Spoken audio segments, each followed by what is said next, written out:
every now and then the chat, every now and then the alpha wolf has to go out on its own and bring back a meal for the pack.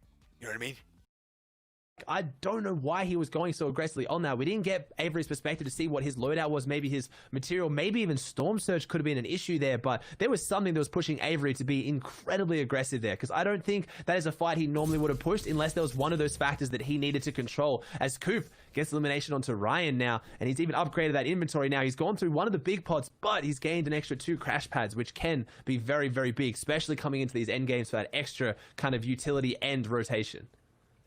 And now you can see he's trying to measure out just how much of these extra hard mats he has, create as much of a tunnel he can, and then he'll probably look to utilize a crash pad, considering it's not necessarily the safest rotation. There were a number of players on this path. Nope, just kidding. He's just going to run out through the open and hope he doesn't get shot at, which, bold strategy. We'll see if it pays off there now. As we switch on over, we saw Big Head get taken down last game by Dubs. We're going to swing on board here with Saucy, who's right on the side and might have an opportunity to pick up an elimination. We saw just how low and he had gotten sprayed. There's the first white tag. Can he follow it up with a second? Switches on over, still utilizing the burst, and this is going to be it here. Right after the server catches up for a second, you'll see Saucy pick up this elimination. Hopefully I'm not wrong. Apologize for the lag, and boom, there it goes through. Going to pick that one up and be able to convert. And as he does that as well, the Storm Surge pressure will turn off as we have our top 70 placement points going over to top 75. So good job on Big Head at least making it in that time for it, but still plenty of players to go down here. Yeah, I can't believe he didn't go for the loot, though. That's what confused me. He's only got 4 medium bullets there, so maybe someone else pressuring in from close than he can to get it, because he's now running into endgame with no medium ammo, which is what just got him that key elimination. So Kippert's in a good position here to go through the crash pad into the corner box if he wanted to. Maybe not choosing to be as aggressive, though. It's just, with these crash pads in the game now, I thought Heavy Sniper was probably one of the most kind of pressuring item, one of those items that you just don't want to hear, and there it is, exactly like that. I was going to say, at any point, at any time, if someone is on a box adjacent to you, they can get into your box very quickly. As Smacked falls, though, as he gets the jump on Kippers, but doesn't get the shots, unfortunately, going down there. And it's perfect timing, as I was about to say, how scary this item has made it for these players. You could almost never feel safe. Yeah, you can't feel safe. You can't just be comfortable sitting in a cone. Even if you're double layered up, it will end up bursting it out there. The best thing you can do is stay on the move and engage out the side. But also, I'm going to reprimand Smacked a little bit there. Went in leading with the AR, or he might have whiffed his charge off of the start. Went with the AR, whiffed every single bullet, and then followed back up with the charge shot, got him down to 11 HP, and then also whiffed every single bullet to then get taken out. So if you're going to burn a crash pad aggressively in the mid game, you have to convert, particularly if you get into a box like that. However, getting hit immediately with the 173 is going to put pressure on you. As Booga now get put into the box, can he fight it defensively? Good job putting the ramp in the way and then blocking the other player off, trying to phase the ramp through. We will wait for a second here as the server does catch up. Booga under pressure, just under 70 players remaining with 4 players left in the circle. Apologize for this, as it will get resolved here in a second, and you can see Booga will be the one to pick that up against Crack. So that's twice now we've seen the aggressor on the crash pad play get taken out, and Jelty just above that says, I don't want anything to do over here. 2 players being taken down recently. He's going to head towards center zone, as a lot of other players will likely do the same as we see 4th zone revealed. Yeah, I mean, they're making me look good here today. I've made a point, and then just back to back over and over again. They're just jumping in the boxes as Zexro looking to make his rotate. Don't think he needs to go for an aggressive play. Hits that launch pad. Now he's going to be able to recycle that. So holding onto his launch pad and the 3 crash pads he had on top of that, as he's now making his way onto ultimate low ground here, building out a nice kind of 2x1 out to the side, choosing to stay more on the ground level in his hard mats rather than going up another. Has 67 players alive. Going to try and find these angles on the low grounds. He's nice and safe, and there it is. That's why the low ground's sometimes the spot you want to be. You can get some good shots on other opponents, but it leaves you safe from the third parties. Probably going to get and secure, add that extra loot, as he's now got a nice long base along the floor here with a lot of room to control. And Eclipse also got taken down just right before that, so unfortunate timing. Again, we've talked about how key this fourth circle zone rotation is and why you're seeing so many players burn utility here, because if you can get into the zone and guarantee yourself 50-50, it's a good chance you'll be able to advance farther in the game. But right now, we're seeing the lobby aggressor has been Avery. 3 eliminations with still 61 players remaining. He's been taking the fight to players, and it's been paying off because the refreshes are granting him tons of utility. Just look at this loadout. Epic weaponry in the form of the tac shock and the AR has plenty of chug splashes, the minis as well, and then 6 crash pads as well as the launch pad. Like, he's going to be able to have so many options both aggressively and defensively that if he wants to keep running at people for refreshes, he absolutely can.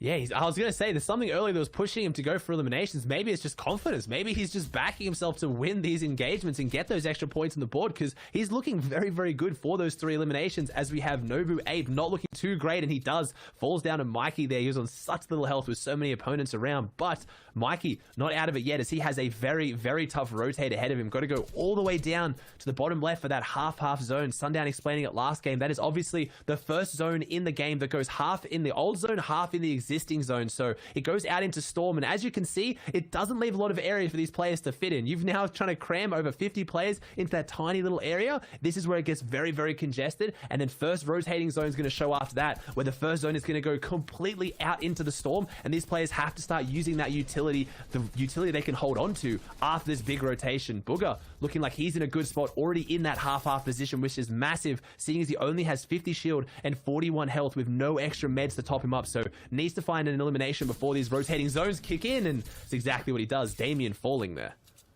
Yeah, and then utilizing that harpoon to get whatever upgrades and materials he can. Good job making use of what he has with him. As you can see, everyone now being forced in the rotation. Everyone but 4 players have already made it in. You can see the late launch pads being used, so it's going to be dangerous for everyone on the outside. Storm Surge has now turned off as we have 47 players remaining. Second placement point being gifted over as we move now into the moving circle phases just after this circle closes. So starting to herald the start of the late game, transitioning kind of out of that mid game, and we'll see who's able to establish control. The key things you want to know is who is on ultimate high ground, the player who's able to look all the way top down, and then who is making the moves on the back side of the zone. That's everyone who is rotating late, just trying to be forced to move along and burn as few utility as possible. There's so many plays and fights that end up engaging on that side. That's where you want to keep an eye on. Whoever ends up being on the mid tarp, if they can find a free layer, it should be a pass into basically the top 20, top 25 or so. Yeah, and that's what I was saying earlier. Like, if you can make first rotating zone, there's still so many players live. They've only gained 2 placement points at this point, so you've got to survive right now. You need to make it to that late second rotating zone to get these big points. We haven't seen a heal off come out in the last couple of heats I've seen so far, but it is always a possibility that the Storm will end up taking every opponent, as these games, they are the best of the best. They play out for so long, and you really have to make every decision count here on this end game. As Berserk, there you go, picking up his first elimination of the game to start off his rotate. Now gets a nice little mat refresh off that. No, accidentally hits the crash pad. Gonna go back down, and the harpoons come out. I think he actually, that crash pad's now made him lose a lot of the loot he would have gained, especially those materials. Only has 45 builds, but still maybe enough if he can recycle some other mobility around him, as we see someone in a different situation. Scrubs looking really good on that front side with 117 builds, in a position to close out this end game and kind of just stay ahead of the Storm. The more you can be on front side, the less risk there is from behind. If someone aggresses on you, if someone takes a fight with you, you have that extra buffer of time, but the least amount of players are going to be here on front side, as they're getting caught up in different engagements, different rotations, getting just stuck on that backside, trying to get forward, as Scrubs only has 6 points here in game 2, but looking to make it a big game and trying to hold someone who is on that backside of Storm that I was just talking about. And this is where we talk about that action that happens on the edge of zone. This is where players are looking to convert, make big plays, and Scrubs makes Bandit pay right away. Big refresher there, but somebody is out on the side of the zone and also pressuring towards him. You can hear all the crash pads being burned, as it's a far rotation for a lot of players in the lobby We just hit inside top 30, so placement point going over, Storm Surge turning off. Zexro also going to go down just inside the top 30. Scrubs picks up a huge elimination with just 9 HP left, able to pick that one up, turns it over. Well done from him there, as you continue seeing as we move over the river, everyone burning that utility, using the crash pads, trying to find a layer, trying to get away from everyone else. Booga's going to pick up Simple, was able to run down from the top high ground last game. Scrubs not going to opt to take that shot there, as he just continues rotating around the side, looking for top 20 for the next placement point. Then it's top 15 after that. We'll have it there, and Scrubs will also contribute another elim of his own. That's 5, but only 4 builds left, Aussie. Yeah, I'm really impressed by Scrubs here. He's making the same game plan. Rotate frontside, hold someone backside. Go back to frontside, and there you go. Now he's back on backside, though. Needs to make his way back through, and look, back on frontside. He's got such a clinical game plan here, and it's playing out so well. 6 eliminations, only 9 builds, though, so needs to use everything he can here. But this zone is now pulled back through the old builds. So what that means is a lot of these players can now go back through these builds. They can kind of break their way through, hide in them. They don't have to have as many materials to build their own tarps, but that's exactly what Scrubs is doing, and he's burning through them quickly. Identifies he has 0 builds now, going back into the 1x1 he has, and this is the most exciting part of the game. This is the make or break, and that is it there. No builds. You need to capitalize. Can you find your elimination? Can you keep going forward? And that's exactly what Scrubs does. And now he's got 3 more builds to keep going forward. And again, back in the same spot. No builds now, Sundown. Can he do it again and again? Yeah, but a little bit of a misplay there, not going out and picking up all of them. He only got 4 of the builds. Now down to just single-digit HP. Can he turn around? Finds one shot. Can he find the follow-up? No, he goes down. Calc in the top right, up on the high ground. Keep an eye on the left-hand side of your screen as well. Just kidding now as we flip on in and zoom on Calc. Has that mythic shockwave launcher coming out of caddy corner. Also has a legendary AR to pair up with it, or epic AR, excuse me. You see Assault, Berserker, Bucky, and Daxor make up the rest of your top 5. Top 3 is the next placement threshold, but it's all about aiming for the victory royale in the eliminations here. Bucky in the box, has that epic shotgun, looking to find it. Also has the pepper running as Berserker picks up Daxor. Assault goes down to Calc from shockwaving out in the zone. Bucky finds a 75 tag. Can he convert it into it? Yes, he does, but Calc drops down. VSB takes out VSB, and then at the end, Built by Gamers takes out Built by Gamers. Calc finishing off Bucky, 23 points for him, rockets himself up with a brilliant 19-point performance there. Yeah, we talked about it. There's so many friends in here, so many teammates, so many clan mates, so many org mates. There's just so much going on right now, and Calc playing that so well, just waiting for that last opportunity to just drop down from high ground and finish off everyone down below. We're going to have to break it down with the guys on the analyst desk. I saw Stretch up there. I want to see how they did it. There we go. Calc finding himself the victory royale here on the stream. You like to see it. Now, boys, he did have the caddy launcher. This is something we talked about that wasn't in play last game. And now, Shy, we see the results of what that mythic weapon can do in the right hands. It also shows us the changes that happen in the game once it actually ends up inside an endgame, right? People are playing that much more defensive when they hear the audio of that weapon just be fired. You do not want to get thrown all the way into zone. There's not many items that can really pull you all the way back in once you get hit. There's one other one. Incredible. Fool's glider gun there as well. That mythic glider gun is one of those ones. You get hit in the zone by that shockwave. It's a counter to it. You can get right back in. Man. Guys, let's take a look at the standings together. How have things shaken up after Calc's big win? Now, do keep in mind, Coop here, holding strong in first place. He did get second place with 5 eliminations in the previous game, and now found a top 22 performance with 3, so that's why he's holding with 1 point. But Calc there, now joining him at the top, saying, I have victory royale, 5 eliminations, and 23 points. Shy wager. Look, though, Booga creeping up there now. I'm just looking at players who are used to being in a certain position, a certain seat near the top, and just not enough room for everyone to take a seat and take a spot. Like Coop and Calc, very similar in the fact that they like having the glory, the first place titles game to game, low ground control, high ground dominance, but only one person can really have that title at a time. You were mentioning Booga, who's rolling up too. Him and Bucky, very similar of playing low-key a little bit first, playing for control, and then popping off towards the end side of the game. On the back page, though, we have Stretch, who's right behind just there. Scrubs, who we saw have a phenomenal moment there from the 7th to 8th zone. Daxter, Doxyfishy, Zexro, everyone who was a bit lower in 30th or 40th place is now cementing their spots in this top 20. You talk about seats. There's only so many seats at the table. 25. is where we're looking, and we're going to show you who's on that top 25 and who's on the cusp of not making it to grand finals. Again, it is a very, very slim margin right now, as it'll probably be that way into the next games as well. It's usually within a point. It's probably going to come down to the last game for a lot of these players. As you see, Okote there in 25th, 11 points. But right behind is exactly FN.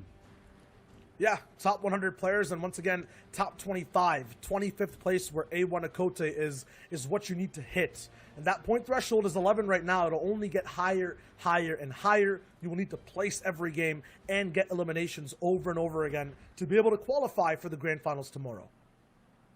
It's going to be a great rest of the day. We do have 4 games left to go. Guys, we did talk about the caddy launcher earlier. Now, we want to shift gears a little bit and talk about the glider gun. So I'm going to hand it over to you to do so. Yeah, so the glider gun, Clay mentioned it a bit, is a counter to that shockwave launcher, and one of the mythical items that are also in Fortnite in 3 spots overall on the map. To get this glider gun, you have to end up eliminating Jules, which is what exactly does over at the Authority. It'll give you not only the glider gun, but also that little drum gun there, Jules' drum gun. It's also mythical, and it's an item that a lot of players aren't really using this season, Clay. Yeah, it's a bit different from Midas' drum gun, which we saw last season. It doesn't do as much damage. It doesn't fire as fast. As you see exactly, he actually is going to upgrade it here for a legendary AR as he decides that's more worth it in his inventory. Yeah, and this is the vault you're looking at, which is there on every single mythical spot. A card will also drop from every boss, basically. Exactly, though, using that glider gun has to have slightly faster reactions, doesn't end up actually getting to see the full end game, but this is the effect of these weapons. It gets people dropping from their lairs to search for them if they just find a whiff of it. Berserk picks it up and uses it over and over again to stay alive, save materials, and get ahead of the zone. Something that is so important to do because you dodge a lot of damage, a lot of pressure from everyone else. He's literally flying by layers over and over again just to make sure he has a safe space to be. He has a box and he's not really that pressured.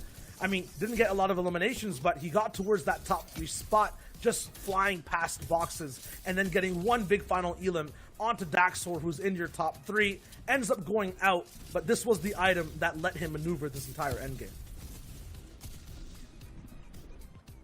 Putting in all the work, boys. Thank you for the breakdown. We'll have to see how these weapons can really change the flow of what NA East is looking to do. Obviously, with someone like Calc, it's like when you don't have the caddy launcher in game, everyone's just kind of like, okay, it's not in play. We have more freedom. Then you put it in the hands of someone like Calc, and he's like, okay, I'm going to just rain down these rockets from that high ground. And now you're going to play the game I want you to play.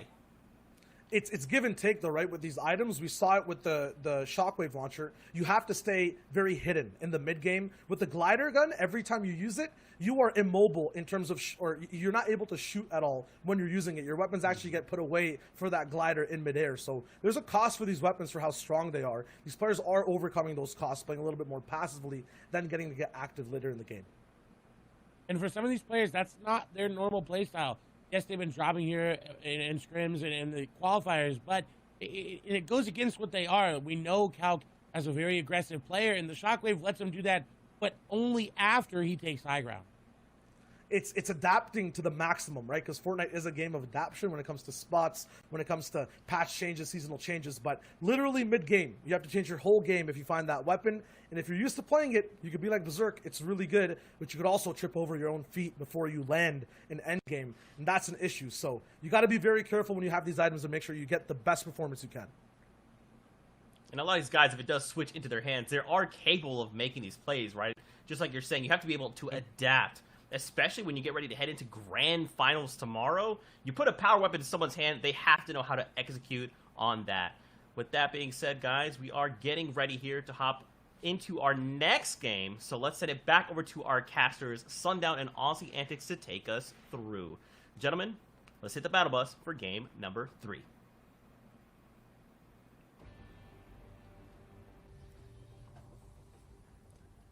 Thank you so much, Zeke, Shio, and Clay, for breaking that down. We're now a third of the way through, about to hit the halfway mark here for NA East Heat number 4, the last chance.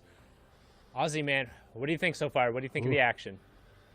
The action's looking really, really good. I'm excited. Saw Stretch back up there. Saw some of those big names that I do really want to see in the top. And that's kind of going to be the story of this heat. There's so many big names. Shai said it. There's not a seat for everybody at the table. There's 25 spots up for grabs. And I could name at least 25 players here who more than deserve to be qualified and into the grand finals. But it's just NA East. It's EU. It's those big regions with big names. And there's so many people who deserve to be in the grand finals. But you have to prove it on the day. You can't rest on your past experience, your past games. I know yesterday in Heat 2, 12 of the 25 people at the top going into the final games qualified off consistency. They didn't even make the top 25 in their qualifying final days. So there's some big names in here, but there's other people trying to rise up and take their spot and jump into the spotlight. As we see Calc, someone who's used to being in the spotlight, and spotlight was on him last game, but did it on the back of having the mythic caddy loot. He drops it Craggy. So chances that he gets that again is very slim. So can he capitalize and can he play his game without that mythic loot that I have to imagine he won't be getting as often? So he's going to try and take this fight here. And it looks like there's no one really around him. We have Marauders coming in, kind of packed behind him. Not much he really has to do here on spawn. He can kind of still out, but a spawn fight is going to happen every single time. We have Rich Homie Buon and Crunchy having their 50-50 fight at the boat. It is the ultimate 50-50. And when we talk about that, what we're referring to is the fact that this drop, if you go this drop, you can't pull out and go another building. You can't loot it from the outside in. You have to drop on the boat and you have to fight that opponent. And if you want to win the tournament or place, you have to win this fight. And Crunchy does just that. The reason these players are going here is because the loot is so high. There is so much loot on this boat that it is worth that risk. But you have to remember as well, that boat is the only drop on the map that is constantly moving. It'll be in a different location every single game, and how you play that and where the boat goes means you have to know different rotations. A lot of these players will drop Craggy, for example, like Calc, and practice that rotate for every zone. But if your drop is changing, your rotate has to change every single game. As we now see Authority, a staple drop spot with what looks like at least 4 players here, and they're trying to fight it out over that mythic loot. And looks like we have exactly has the drum gun, but he doesn't have the grappler gun or the key card. So maybe, yes, getting some of the loot of Jules, but not getting all of it as Ritual falls. And now he has it all. He has the grappler gun, he has the key card, and he has that drum gun to open that loot. He's looking really, really good here for this game now. But this is the drop spot. It's one of those mythic spots that always has issues. Can you walk away with the loot consistently? Walking away with it one game and even potentially winning that one game isn't enough. You need to get enough points consistently through 6 games, and you need to leave here a lot. Eclipse, the other player that's here, looking like he doesn't want to get involved in that fight, maybe just grabbing as much loot as he can and then leaving. Now we see Sharkies on the edge down here near Slurpee, and these are those southern zones that so far today, these southern drops are getting a little bit unlucky. This is game 3, and I think we've seen every single zone pull north so far. So if these players can manage now, and then in the final half of today, get some more favorable zones, they'll be looking in such a better spot as Sharkies knows this drop. He knows the script's here, and he's baiting this chest. He's waiting for it. We've seen this. Sundown talked about it. These old school BR strategies. No, Script has no idea. He's breaking the wall. He doesn't see him, and there he is crouching behind it. He's behind the, oh my gosh, he's behind the, like, what, the bedside table? So Script manages to go down here. Sharky's picking up the elimination by strategically using the furniture for cover behind that wall, and another big pickup. He was just straight up hiding behind it. We talk about old Battle Royale strategies. Fortnite implementing a building system. Having builds means that a lot of these players will kind of brute force their fights. They'll build up. They'll use their superior mechanics. But some of those old tactics of just baiting chests and having superior drop spot knowledge gets you the elimination so much more easily. As now we see Misty Meadows Stretch looking to not take any of those fights with Booger, respecting the other players that are at his drop spot, knowing that on this side of Misty, he gets more than enough loot. And it's worth noting here, this is exactly where Stretch dropped when he won the DreamHack Finals. The first NAE DreamHack Finals, Stretch won out of Misty, and he only had this row of houses you're seeing right now. He didn't even have the other side, as that's where Paper was dropping. So if Stretch has this whole half of Misty, I have to imagine that he's going to put up a massive performance today. He's getting guaranteed crash pads and sometimes even launch pads with that amount of loot available, and he's going to rotate maybe up to this henchman chest that a lot of people don't know is up here to get even more utility in his kit. So we have Ryan now in a fight with Luck FNBR. He's got him on the back foot. Ryan pushing forward, has those crash pads, so good chance we're going to see those put to use to get into this box. But Ryan, maybe not needing it, just going for the old school shotgun piece control on the wall. And there it is. There's the crash pad. You have to adapt to the meta, and you're seeing it time and time again here today that this is the meta. Crash pads is your way to get your eliminations with so much less risk and so much more for free, as Ryan trying to go back up now and close this fight out if he can, up against the wall, using the stair to phase in, showing that Ryan has multiple tricks in the back pocket Maybe also wanting to hold on to those crash pads. They are so useful. If you use all of them now in one fight, sometimes it's not even worth it. These fights are a very good example of winning the battle but losing the war. But Ryan No wins the battle and hopefully can carry that loot out to win the war here today as well. Try and come get his points back on the board, as that's his first point of the game, Sundown. First point of the game, and you talked about his many tricks. Just like mine, I disappeared and reappeared. Apologies for that. He is back. Little bit of a storm coming through my area might have contributed to that, but all's well that ends well. Unfortunately, Ryan going to be on the receiving end of that one, going to pick up the elimination and the point. So fortunate for him. And Lazarb on the other side, if you're not familiar with him, somebody who is very mechanically talented, but can sometimes struggle to kind of get a foothold and make it into the end game. And he's on the other side of VSB Scrubs, who we've already seen today put up a number of really impressive performances in terms of these individual engagements, and he's looking to convert again here. Yeah, Scrubs looking to see if he can close this one out. 16 points on the board, so he's pretty much at the halfway point for qualifying. And no, the shots go out. Lazar, the third party. No, it wasn't the third party. Lazar picked up the elimination, but the third party applying that pressure definitely contributed. And now he gets that loot as well. I was going to say they're around that halfway point. So qualification for most of these heats has been around that 30 to low 30 points. So that's what you're looking at. This is game 3 of NA East right now. So you're looking for those players that are on pace or around that 15 points to hopefully secure their qualification. But they have another point, another game to make it before they're at the halfway mark, as we're now tuning in over at Steamy. A drop spot that we haven't seen contested or having too many winners come out of NA East, but so many coming out of EU. And I think it has to do largely with the rotations that end up coming out of here. And also, like, you have to give a little bit of the credit as well to the players who end up coming out of here. Janice, who has just been a phenomenal player out of the area, just doing so incredibly well. You can see Purrs here trying to line up a long-range shot, but the odds of converting on those snipes, very, very, very slim. Players are going to cover up when they're around the supply drop, but there is just so much loot available in this area, as well as, I mean, we touched on it earlier, the access to metal, and very quick metal as well, in the form of those chain link fence. If you're able to get that and then get out, it's so easy, and then getting out is pretty accessible as well between both the steam stacks and then the zip lines that run up the entirety of the East Coast. It makes most of your rotations relatively easy, as we see Purrs just popping pot shots over in this direction, hoping to pick up this player. And as I say that, he'll get Ved one shot, one elimination, and that's going to feel bad for Ved, but feels great for Purrs, but unable to close the gap and convert on that in terms of the resources.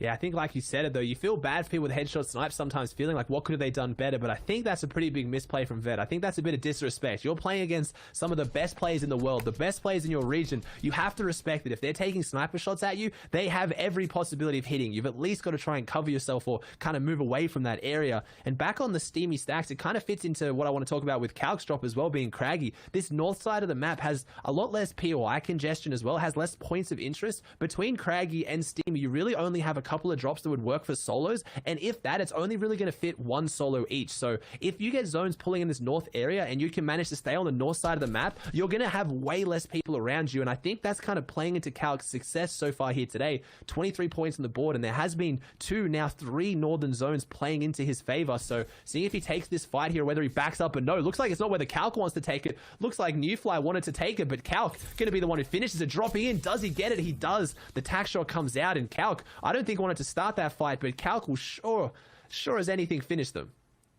Yeah, Nevify trying to get aggressive there with the pepper, using that advanced move speed. It does last for a minute, so really good if you decide to go aggressive or when you're rotating in the late game. But Calc is one of the better players in terms of punishing mistakes. He's not necessarily someone who I think of as going hyper aggressive and going to be able to steamroll a lobby. But if you push him and you mess up even once, he's going to hit you, and he's going to hit you hard. As we see there, able to get that, secure his space towards the center of the zone.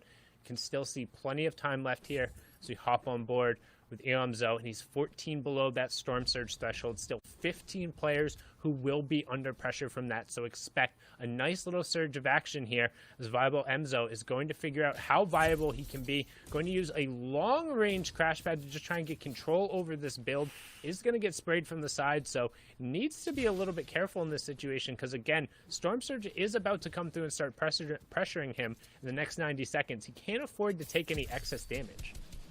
Yeah, and I think that kind of long-range crash pad play end game is quite effective because it kind of breaks the player up and makes them a target. But in the mid game, it's not about so much as getting them out of their box. You need to get in there, otherwise you're going to get third party like we just saw. There's no point breaking this fight up and making it really exposed and in the open, because that's only going to open you up, as well as this is what I'm used to seeing. Very clinical box fighting, where right now they're heading those little angles, and clearly Eomzo knows how to box fight, so I'd want to see him maybe use those crash pads to get in more than stay out, as he gets his first point of the whole tournament. So maybe realizing that, identifying that however he's been playing these is not working, and kind of changing up the strategy. And this is the point to do it, Sundown. Game 3, if you have got 0 points on the board, you've got to change something quickly. Yeah, you have to then be averaging 10 points a game on the back half, but more than likely, you're going to need a top 5 performance with a couple of eliminations to really bank one of those big 14, 15-point games that we see so often, kind of establishing people and really pushing them into that top 25 range for a threat. Otherwise, it's all about maintaining consistency and going forward, which is what Coop has been doing. A little Mr. Savage classic, sitting in the top of the cone, waiting to catch the rotating player there, going to get one, trying to turn it into 2, which is something we've seen him do really well today, is converting on one elimination and then not slowing down, because we've seen players, they'll try and go through, they'll try and get the loot. When we talk about refreshers, that means what a player drops on the ground and taking those materials, taking utility, getting upgraded weapons. But everybody knows when elimination goes down, and unless you're right on top of it, then it becomes a fight over control of that loot. And you can see here Smacked trying to establish area control around him. He is on the edge of the new safe zone, but he's also under Storm Surge, so he has to be careful for that. Yeah, 6 points for Smacked is not a position I would have thought I'd seen him in, but you talked about it last game. He went for a big crash pad play and just missed his shots, and you can see that damage going right now. You can't see the animation, but if you see his health, see that hit? Looks like he's getting hit from something that is inside his box. That's that Storm Surge we've been talking so much about, and he's going to try and opt to out-heal it here, which I don't know about you, Sundown. I don't think that's the play. With 6 players to go down, he's going to be healing here for a while. He needs to go for something, and with only 18 below, you think that's not a lot of damage to get a shot off. I'd be looking to see him go aggressive on Crunchy here, rather than just kind of sitting back and burning what very little heals he has.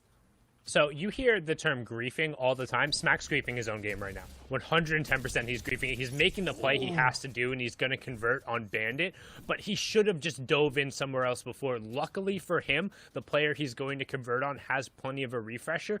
But there is no need for you to go through, I think it was 3 minis and up 2 big pots to even get that chance when there was somebody right next to him. Like, having all of that excess utility, you can take a fight early on and engage and go, and then opt to use the utility afterward to heal back up. If you use it beforehand, you're just limiting your options. So good job on the execution to clean up that fight, but Booga now, not a good job on that execution. Treforest getting in with a pair of crash pads and going to clean up the World Cup solo champion here. So tough run for Booga in that case.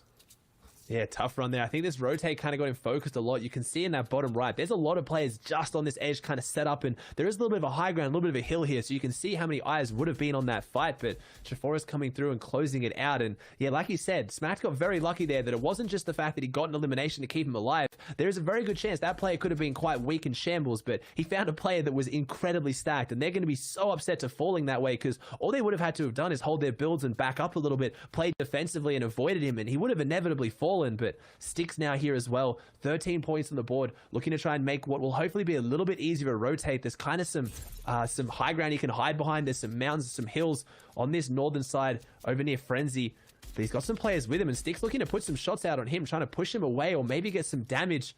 Quite often you'll see these players take shots at people in front of them, forcing them to build, knowing they'll keep going forward, and then they can use those builds as well, because Sticks is down to 61 builds total. He really needs to hold on to what little he has if he's not going to get a refresh very, very soon. But that one crash pad in the back pocket, we've seen it time and time again. You can't count it out. If you're looking for a refresh, that's going to be the way to do it. As he's setting up next to him, and here it comes. It might be a hit now. Here he is. He's jumping down, going for it. I can just predict it now. I can feel it. As soon as someone needs an elimination and they have that crash pad, they're going to go for it as he's in the box, and the player falls. Not by his hand, though, as we see that OA Sticks has placed second in console FNCS Doers and has placed top 20 in mobile cash cups. So we're seeing someone who is adept to every single input, but unfortunately going down to Calc, who is adept at 1 and has been very dominant on mouse and keyboard PC since the beginning of competitive Fortnite. Yeah, odds are good. Sticks living up to his name, playing on the sticks. One of the controller players representing, can be played on all of those inputs. Now you can see over on the side there, we do have Ketsui, Sharksy, Takei, Okatu have some room on the side here, but the question is, where is that next zone? It's going to pull a little bit north. Again, River is slightly in play, but most players have already established themselves. And again, during zone number 4, we talk about kind of where you're looking to rotate, and traditionally it's be as center as possible. But once you get to that half in, half out zone, as Okote pushes in and takes out Decay, two of those players who are side by side, the half in, half out zone doesn't pull towards the middle, right? So you can rotate into the middle, but odds are good you're already moving past players who have set up position on the side of the zone, are going to gatekeep in these players trying to rotate like Okate right now, and then hopefully pull that half in, half out. So just look how many players are stacked on the south side of the circle here in zone number 4. You can see it on the bottom right-hand corner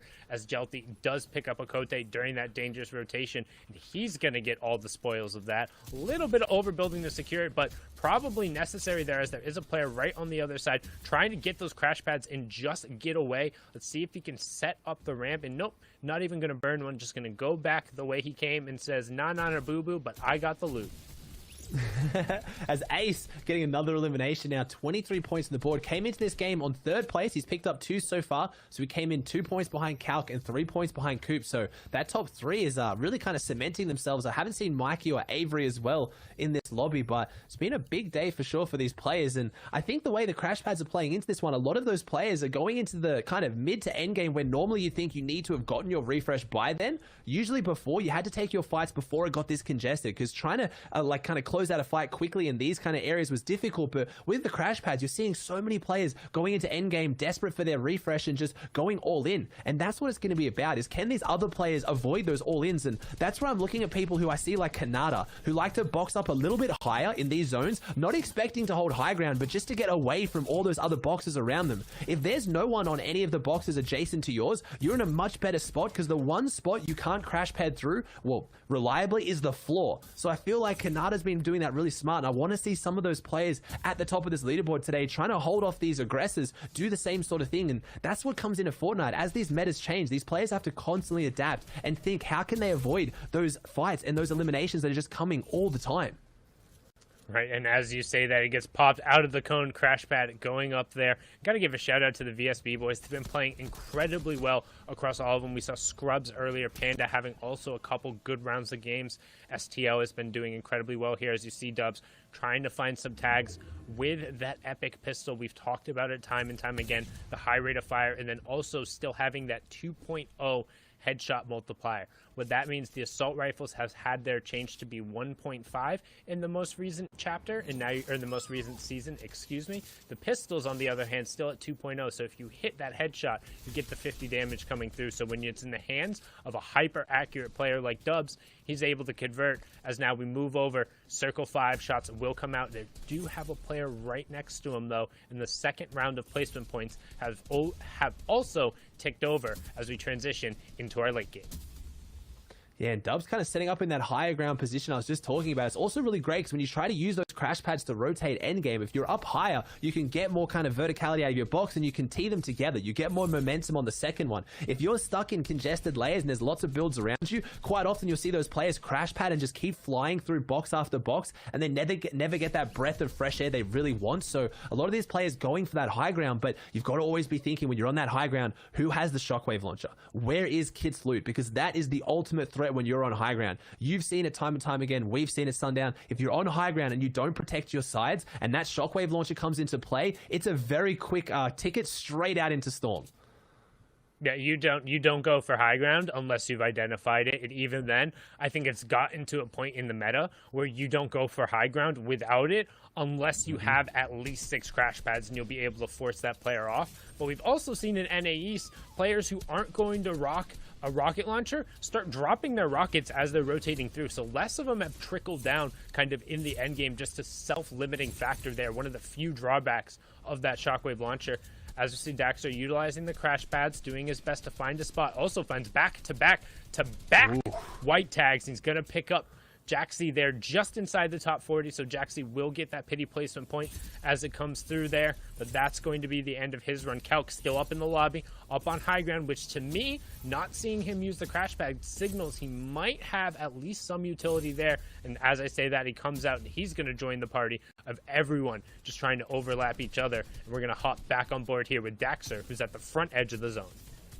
Yeah, front edge of zone looking good. 20 points on the board, so well and truly on pace to qualify here in Game 3 of the last heat of NAE. So this is this player's last chance to qualify. If you're just tuning in, you're looking for players who are trying to get in that top 25. That is going to qualify them for the grand finals, as Daxor putting out a lot of damage, a lot of pressure, but not getting the elimination to show for it. And I haven't seen Coop in this feed, but I definitely saw Calc and Ace at the start of this rotation. So that top 3 is really pushing ahead and cementing themselves as Daxor gets in. The player still inside the cone, unfortunately. First shot doesn't land, but second shot does. But he's now down with, he's got the minis and he doesn't grab the crash pads. I think he tried to grab one, but possibly didn't. He's held outside in Storm now. It's in a rough situation. High ground is now focusing him down, and 28 health left, 18, 8, and he doesn't get the finish. He goes down to Tenzin as we slip into another threshold for placement, the top 25.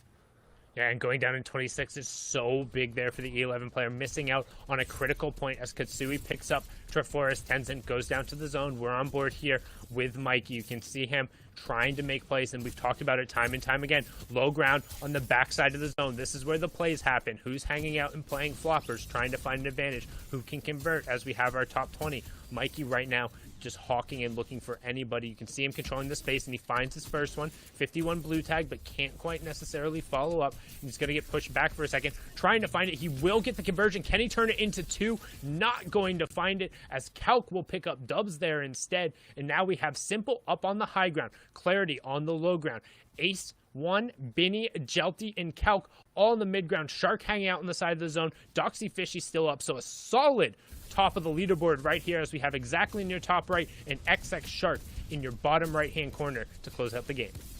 Yeah, we saw Shark go down in Game 1, so I'm looking Shark to be the big shark here in this lobby. Maybe try and eat up some of those fishies as well, like Doxy, and try and just close this one out, because he needs some big points on the board to start getting on pace. Only 8 points going into Game 3 is not where you'd normally see Shark, and he's on the bottom right of your screen, and there it is. That's where I'm used to seeing Shark, taking the elimination on the low ground. 8 players alive now. Calc on the high ground again, and we have Exactly low in, but Exactly still has the Mythic Grappler Gun, which, losing its effectiveness here in the end game, can't move as far forward as Shark, losing no effectiveness, takes down one of the 2 A1 players still in this lobby. Simple falls. I believe we have lost Ace a little bit earlier in here. Shark going back down now. He's on the front side. That shockwave launcher in the pocket. Let's see if he goes for it. Calc had the power of it last game, but now Calc has to feel the wrath of the shockwave launcher on high ground. He can't hold it. Sundown talked about it. Most of these players won't try, but Calc actually going to give it a go. Shark only having 5 builds though, so needs to be careful on how he uses this. 2 builds left, 3 rockets left. It's a 1v1v1, and I believe that is Calc that is out in Storm. It is. Calc managed to use this gun to win the fight last game, win the game, but now he falls to it in third place as Shark now trying to have his moment, and there it is. Shark was the big shark, takes down Exactly FN and picks up the Game 3 win after getting 0 points in Game 1. And a great job to execute. We talked about what can happen on the backside of the zone when you're forced to make plays, and the play he made got him the mythic loadout, enabled him to close out the game. 19 points, going to rocket him right back into contention as we cross the halfway mark in the final heat before the grand finals.